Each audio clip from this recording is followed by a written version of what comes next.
जब हज़रत ख्वाजा हाफिज़ नियाज़ रहमतुल्लाह अलैह साहब की दुआ से बदली तकदीर। ये उस दौर की बात है जब हज़रत ख्वाजा नियाज़ रहमतुल्लाह अलैह साहब की रूहानी नज़रें हज़ारों मील दूर का हाल भी देख लिया करती थीं। उनकी करामात और पेशनगोइयाँ लोगों की ज़बान पर थीं।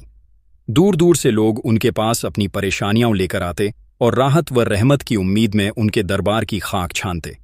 इन्हीं अकीदतमंदों में एक नाम था मोहम्मद शफ़ी खान साहब, औरंगाबाद के रहने वाले, जो उस समय सलेमपुर देवरिया में रह रहे थे। उन्हें ख्वाजा हाफिज़ नियाज़ रहमतुल्लाह अलैह साहब से बेपनाह मोहब्बत थी। हर वक़्त खिदमत में हाजिर रहते, हर मोड़ पर उनके साथ। लेकिन उनके दिल में एक हसरत थी, एक ख्वाहिश जिसे वो हर बार दिल में लेकर आते मगर लबों तक नहीं लाते। बेटे की तमन्ना। अल्लाह ने उन्हें कई बेटियों की नेमत से नवाजा था, लेकिन हर बेटी की पैदाइश पर उनका चेहरा बुझ सा जाता।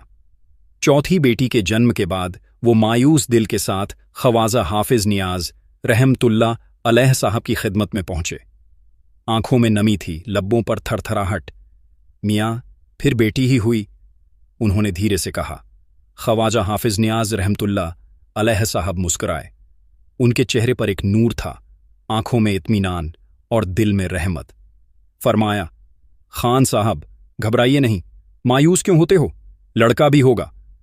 लड़का, ये शब्द उनके दिल में अटक गया। क्या मतलब? क्या ये बेटा होगा? मगर ख्वाजा हाफिज़ नियाज़ रहमतुल्लाह अलैह साहब की ज़ुबान से निकला हर लफ्ज़ उनके लिए अल्लाह का पैगाम था। फिर ख्वाजा साहब ने वो बात फरमाई जिसे सुनकर पूरे वजूद में उम्मीद की चिंगारी जल उठी। अब 4 बेटे होंगे, एक के बाद एक।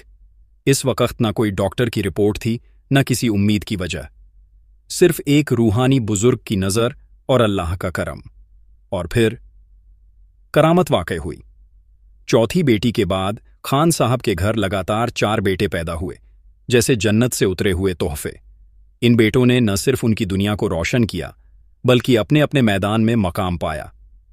जनाब मोहम्मद मूसा मजरूह बांसी उर्दू स्कूल से जुड़े हुए, बेहतरीन नातख्वां शायर, बेहद तहजीबदार और शरीफ। उनकी नातें सुनकर लोगों की आंखें नम हो जाती थीं और दिल झुक जाया करता था। हज़रत ईसा अली मास्टर गोरखपुर स्कूल में शिक्षक, जिन्होंने न सिर्फ बच्चों को इल्म दिया बल्कि उनके दिलों में सच्चाई और अदब का बीज बोया। हाफिज़ मोहम्मद इलियास इस्लामी अदाओं और सच्चे सुन्नी अकीदे वाले एक बेहतरीन इंसान, जिन्होंने अलीगढ़ यूनिवर्सिटी से पीएचडी हासिल की। दीन, इल्म और समझदारी का बेहतरीन मेल।